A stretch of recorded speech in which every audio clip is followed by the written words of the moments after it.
한 번쯤은 무엇에든 미쳐볼 것이다.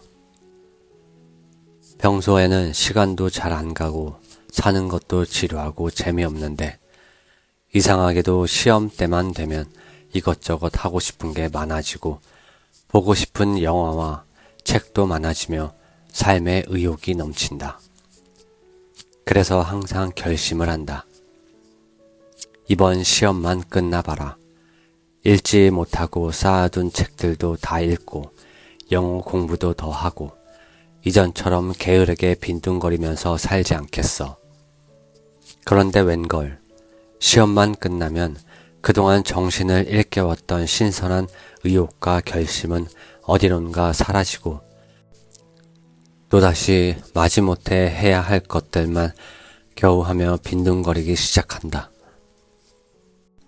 다음 시험 시간이 되면 또다시 의욕은 살아나지만 애석하게도 그때는 시험 공부를 해야 하기 때문에 건전한 의욕은 항상 뒤로 미뤄지게 마련이다. 나 또한 그랬다. 그러면서도 도대체 내가 왜 그러는지 의아했다. 아니, 시간이 많을 때는 아무것도 안 하고 빈둥거리다가 막상 시험 때만 되면 왜 그렇게 하고 싶은 게 많아지느냐 말이다. 막연히 시험 공부가 하기 싫으니까 다른 것을 하고 싶은가 보다 하고 생각했는데 진짜 이유는 다른 데 있었다. 시험 공부에 몰두하기 시작하면 동력 시스템이 활성화된다.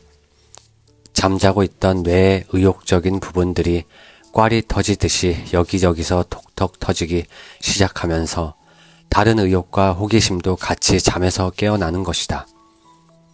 그래서 시험 때만 되면 얄궂게도 하고 싶은 게 많아질 수밖에 없다. 사실 시험 공부처럼 하기 싫은 게 어디 있으랴. 그러나 다들 한 번쯤 경험했을 것이다. 밤새 어려운 문제 하나를 붙들고 씨름하다가 새벽녘쯤 그 문제를 풀었을 때의 기쁨과 뿌듯함을. 그럴 때는 밤이 언제 갔는지 새벽이 언제 왔는지조차 모른 채 그 문제에 집중한다.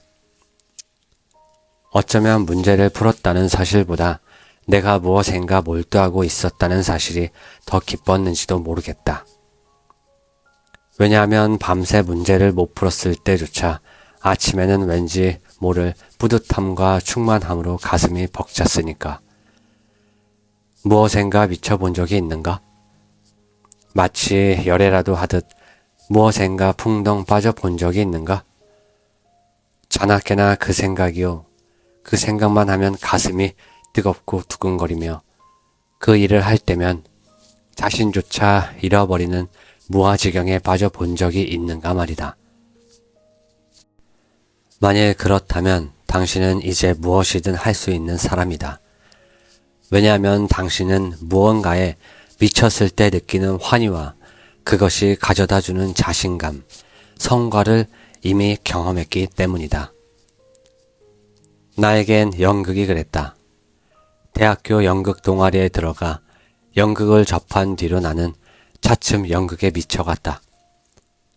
돈만 있으면 연극을 보고 연극 관련 책을 사서 읽었으며 누구보다 연습실에 먼저 나가 연기 연습을 했고 길을 가다가도 내가 맡은 배역을 생각했다.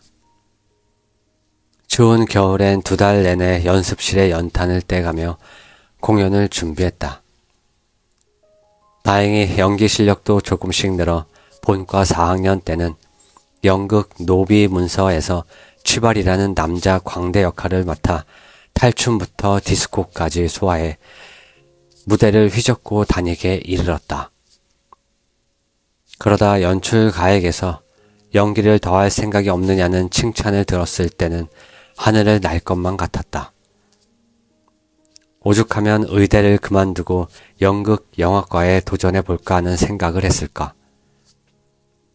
그런데 정말 재미있는 것은 연극에 미쳐있던 그 시절 의대 과목 성적도 함께 올랐다는 점이다.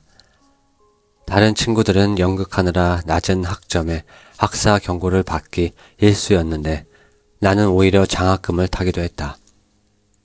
사람들은 방학이면 연극에 빠져 공부할 시간도 없는 내가 어떻게 장학금을 받았는지 의아해했다. 나 역시 말로 잘 설명할 수는 없었지만 속으로는 어렴풋하게나마 알고 있었다.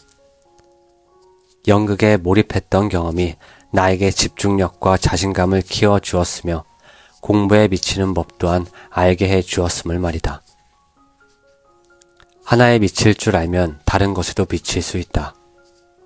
열애에 빠진 사람에게 세상이 신비롭고 아름답게 보이는 것처럼 어느 하나에 미치게 되면 세상과도 연애를 하게 된다. 그리고 내 안에서 피어오른 열정은 나와 다른 사람들과 세상, 그 모든 것을 긍정적으로 볼 수 있게 만든다. 더 나아가 교육심리학자인 미하이 칙센트미하이 교수는 인생에서 중요한 것은 나만의 삶의 방식을 찾아내는 일이라고 주장하며 무언가에 빠져서 몰입하는 시간이 자신만의 삶의 방식을 찾아내는 일을 가능하게 한다고 말한다. 대학 시절 연극에 미쳤었던 경험은 지금까지 나를 지탱해주는 힘이 되었다. 무대 위에서 다른 사람의 삶을 살아본 경험은 환자들의 마음을 공감하는 능력을 키워주었고 훗날 사이코 드라마를 하는데 많은 도움이 되었다. 또한 지금 이렇게 책을 쓰는 힘의 원천이기도 하다. 황농문 교수는 몰입에서 몰입 자체가 주는 긍정적 효과와 행복감에 대해 설명했다.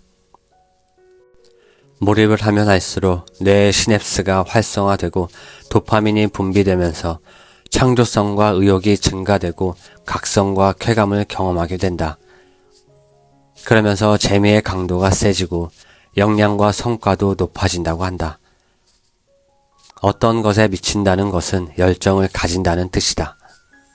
그리고 그 열정을 행동으로 옮긴다는 뜻이다. 미칠 듯한 연애는 무모한 젊은 시절에나 가능한 것일지 모르겠지만 그것을 제외하고 무엇인가 미쳐보는 것은 언제든 가능하다. 그러니 한 번쯤은 일이든 취미든 인생의 의미를 부여할 수 있는 일에 당신을 다 던져보라. 미치도록 무엇인가 열중했던 경험은 당신이 훗날 무엇에든 도전하고 성취할 수 있도록 도울 것이다. 또한 살아있음의 환희를 당신에게 안겨줄 것이다. 힘든 때일수록 유머를 잃지 않을 것이다. 골짜기의 백합, 고리오 영감 등으로 유명한 프랑스의 소설가 발자크, 소르본느 대학에서 법률을 공부하던 그는 어릴 때부터 꿈꿔온 작가가 되기로 결심하고 졸업 직전에 대학을 중퇴했다. 그리고 바스티유 광장 변두리의 조그만 다락방에 머무르며 글을 쓰기 시작했다. 그러던 어느 날 이 가난한 작가의 집에 도둑이 들었다. 도둑은 집안의 유일한 가구인 책상 서랍을 뒤지기 시작했다. 이때 인기척에 놀라 잠에서 깨어난 발자크가 도둑을 발견하고는 갑자기 웃기 시작했다. 도둑이 깜짝 놀라 그를 쳐다보자 이렇게 말했다. 그 서랍의 법적 소유자인 내가 날마다 뒤져봐도 아무것도 없는 서랍을 뒤지느라고 당신이 감수하는 위험을 생각하니 어찌 웃음이 나오지 않겠나. 이처럼 유머는 위기 상황을 웃음으로 넘기고 인간관계에서 발생하는 공격성을 완화해주며 일상을 부드럽고 편안하게 해준다. 또한 우리 인생에는 우스꽝스럽거나 말도 안 되는 일들이 자주 일어나는데 유머는 인생의 그런 요소들을 이해하고 웃음을 통해 부드럽게 껴안아 주도록 만든다. 다시 말하면 유머는 인간이 가지고 있는 불합리한 부분들을 이해하는 태도다. 그렇기 때문에 유머는 우리가 어떠한 극한 상황에서도 희망을 잃지 않고 견뎌낼 수 있는 힘을 준다.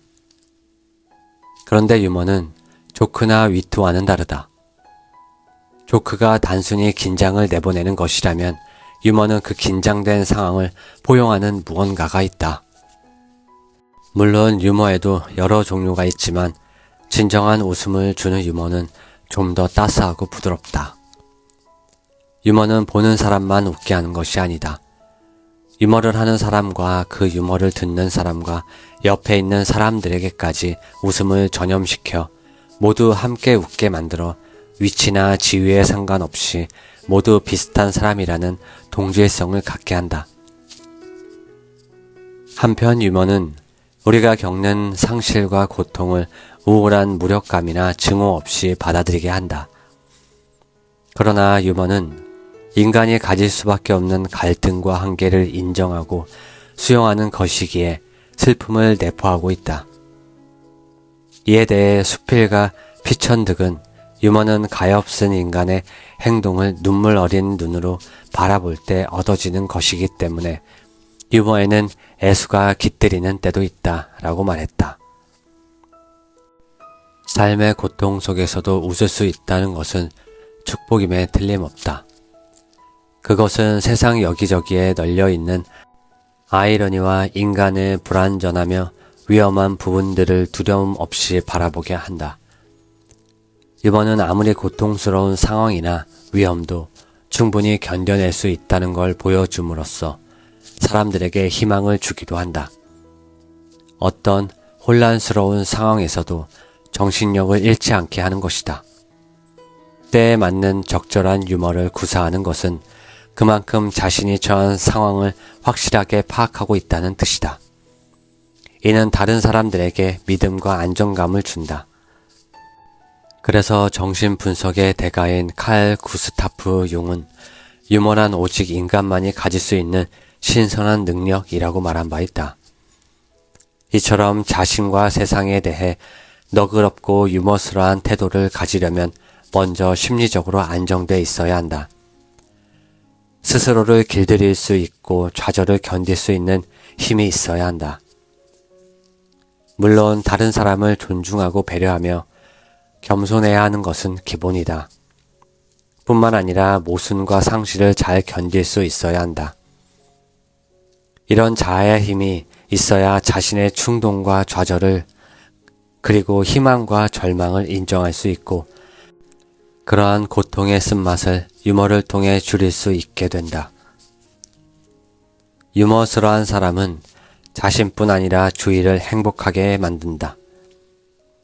그들은 적당한 재치로 위기 상황을 부드럽게 넘기며 자신과 다른 사람의 실수를 따뜻하게 감싸 안는다.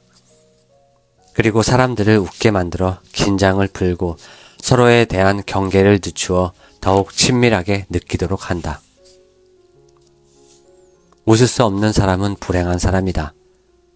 그런 사람은 우리에게 있는 불합리한 면들을 견디지 못한다. 대부분 자신에게 지나치게 엄격한 사람은 웃음이 없다. 웃음을 잃어버린 사람은 사고도 굳어 있을 수밖에 없다. 늘 모든 것이 엄숙함과 진지함 속에서 진행되어 긴장하게 되고 피로해져서 일의 의미와 재미마저 잃게 된다. 반대로 항상 웃고 쾌활하게만 보이는 사람도 역시 기본적으로는 불행한 사람이다. 왜냐하면 그는 자신의 슬픔을 부정하고 이에 대한 반동으로 모든 일에 웃음을 보이기 때문이다. 마치 울지 않기 위해서 웃으려는 것과 같다. 그러나 정상적인 사람들은 웃음을 통해 자신의 공격성을 조절하는 법을 배우고 그것을 두려워하지 않기 때문에 웃어야 할 때 웃을 수 있다. 인간에게 가장 큰 재앙은 죽음이 아니라 살아가는 동안 내면에서 죽어가는 것들이다. 슈바이처의 이 말은 우리에게 가장 큰 재앙은 죽음이나 이별이 아니라 그러한 인생의 비극 속에서 웃을 수 있는 능력이 없는 것이라고 일러준다. 웃음을 잃어버리면 감정적인 여유마저 잃게 된다. 건강한 어른으로 살아가려면 유머를 사용하고 즐길 줄 알아야 한다. 어른으로 살아가기 위해 어쩔 수 없는 상실을 인정하고 흘려보내며 그 상실과 슬픔을 잘 감싸 안기 위해 우리에게는 유머가 꼭 필요한 것이다. 그러나 무엇보다 중요한 건 유머스러운 눈으로 세상을 바라보는 것이다. 그것이야말로 불합리하고 우스꽝스러운 삶을 껴안는 최선의 방법이다. 하지만 자신과 세상에 대해 유머스러운 태도를 가지기 위해서는 기본적으로 심리적인 안정과 유연함을 갖추고 있어야 한다. 또한 좌절과 모순, 상실을 견딜 수 있는 힘도 필요하다. 인생의 희로애락을 경험한 사람들이 짓는 잔잔한 웃음이 가치 있게 보이는 것은 바로 그 웃음이 모순을 겪고 난 뒤에 현실을 긍정하는 태도에서부터 배어 나오기 때문이다. 그러므로 유머 감각이 없다고 너무 고민하지 말고 우선 쉽게 흥분하지 않는 법, 상황을 파악하는 힘부터 기를 필요가 있다. 그리고 인생의 다양한 측면을 포용하도록 노력해야 한다. 그래야만 당신을 포함한 모든 사람을 웃음으로 껴안을 수 있을 테니까 말이다. 니체는 말했다. 환하게 웃는 자만이 현실을 가볍게 넘어설 수 있다고. 그러니 맞서 이기는 게 아니라 유머스러하게 넘어서는 것이 중요하다고.